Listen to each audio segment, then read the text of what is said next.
Esmirna, perfume extraído após grande esmagamento.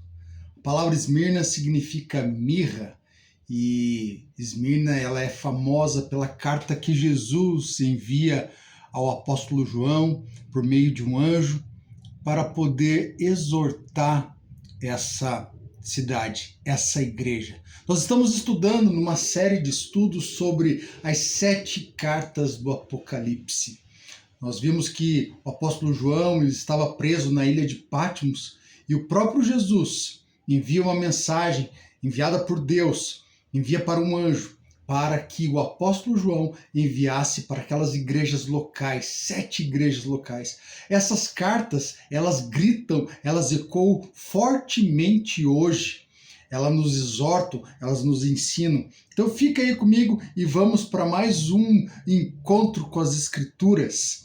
Que Deus nos abençoe nesse momento. Então eu quero ver com você, estudar com você Apocalipse capítulo 2, a partir do verso 8 até o verso 11, onde estudaremos a carta destinada à igreja de Esmirna.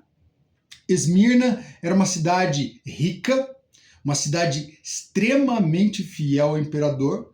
Existiam cristãos judaizantes, e esses cristãos eles estavam dizendo que o sacrifício de Jesus não era suficiente e tinha os judeus que perseguiam os cristãos. Tinha judeus que se associavam ao imperador e perseguiam, denunciavam esses cristãos. Então era uma igreja que estava numa cidade rica, porém a igreja era pobre, porque os cristãos da igreja de Esmirna eram confiscados os seus bens pelos judeus que se associavam a Roma. Era uma cidade fiel ao imperador, tinha o culto ao imperador, e quem não participasse das guildas, das associações, porque um comerciante, os trabalhos exercidos naquela época era organizado por associações, e cada associação tinha um deus, cada associação tinha um culto, e se os cristãos não participassem desses cultos, eles não obteriam êxito. Então, eles se afastavam das guildas e por conta disso não conseguiu avançar no trabalho, no comércio, nos seus afazeres. Então era uma igreja perseguida, era uma igreja em que no Monte Pagos, o monte mais famoso, e tinha um estádio lá no alto do Monte Pagos, e esse estádio era chamado de Coroa de Esmirna. E lá, assim como no Coliseu, os cristãos eles eram perseguidos, eram assassinados. Policarpo, um principal mártir da igreja de Esmirna, apóstolo, discípulo direto de João, do apóstolo João, ele foi martirizado, ele foi perseguido. Eles colocaram fogo nesse estádio, nesse estádio, só que as chamas não o consumiam. E aí um soldado foi ordenado a esfaqueá-lo. Era uma igreja perseguida. Vamos ao verso 8. O que diz o verso 8? Escreva esta carta ao anjo da igreja em Esmirna. Quem que é o anjo? É o representante dessa igreja, como nós vimos na carta à igreja de Éfeso. O anjo é o pastor da igreja. Então, o pastor da igreja, o responsável direto por essa igreja, ele recebe essa carta, incumbido de ler essa carta em púlpito, para que toda a congregação estivesse a par do assunto da carta que Jesus enviou. Ele diz o seguinte: esta é a mensagem daquele que é o primeiro e o último, e que estava morto, mas agora vive. Quando Jesus ele se apresenta dessa forma, a cidade já, eu sei do que ele está falando. Nós fomos destruídos e fomos ressuscitados. Nós fomos aniquilados em 600 anos antes de Cristo e nós fomos reerguidos pelos sucessores de Alexandre o Grande. Então nós sabemos dessa metáfora, dessa comparação que Jesus está falando. A gente era vivo, fomos aniquilados e ressuscitamos. É isso que Jesus está falando. Esta é a mensagem daquele que é o primeiro e último. Ele está revelando toda a sua eternidade. O alfa e o ômega, o princípio e o fim.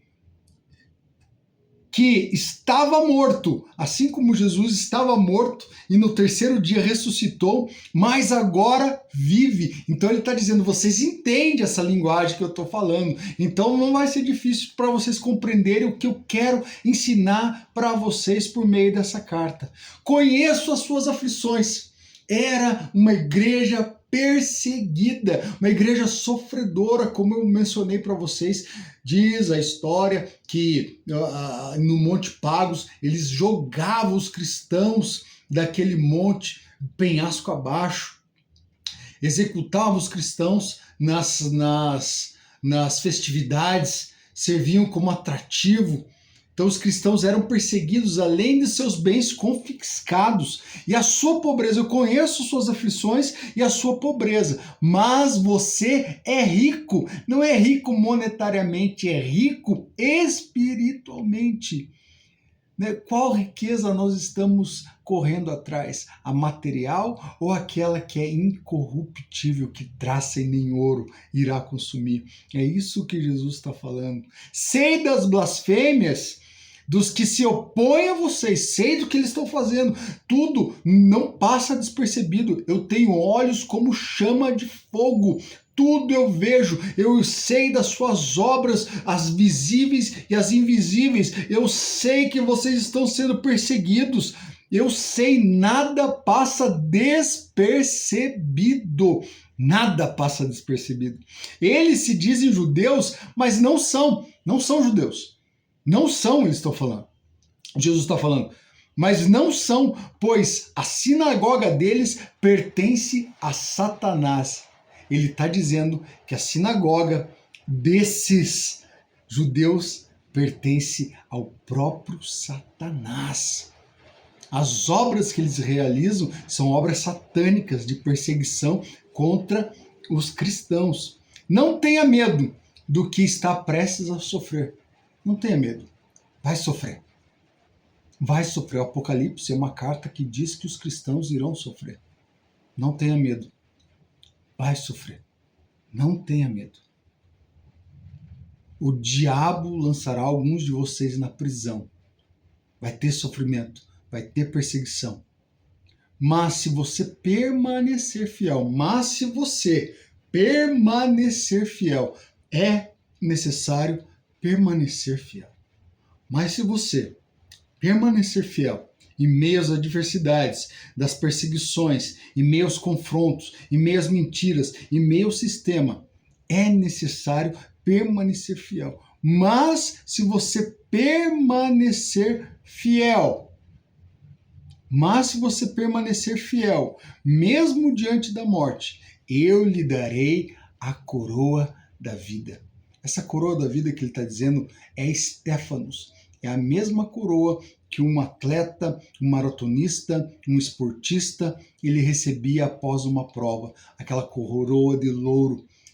Você vai receber, porque você permaneceu fiel. Os méritos da glória, os méritos da vitória, você vai receber, porque permaneceu fiel. Imagine um dia nós estarmos chegando diante de Cristo Jesus na glória, depois de haver sido ressuscitados, e ele nos dá a coroa da vitória, que será uma coroa incorruptível. Reinaremos com ele. E eu lhe darei a coroa da vida. Quem tem ouvidos para ouvir, ouça o que o Espírito diz às igrejas. Fique atento, ouça o que o Espírito está falando, o que o Espírito diz às igrejas. Quem for vitorioso não sofrerá o dano da segunda morte. Não sofrerá o dano da segunda morte. Quem está em Cristo só morre uma vez. Quem não está em Cristo morre duas. Olha o peso dessa frase. Eu não me recordo quem disse essa frase, mas quem está em Cristo morre apenas uma vez, porque o peso da segunda morte não sofrerá o dano da segunda morte. A segunda morte é a morte eterna. Essa era uma igreja sofredora, uma igreja perseguida, que mesmo assim Jesus exorta para eles permanecerem fiéis.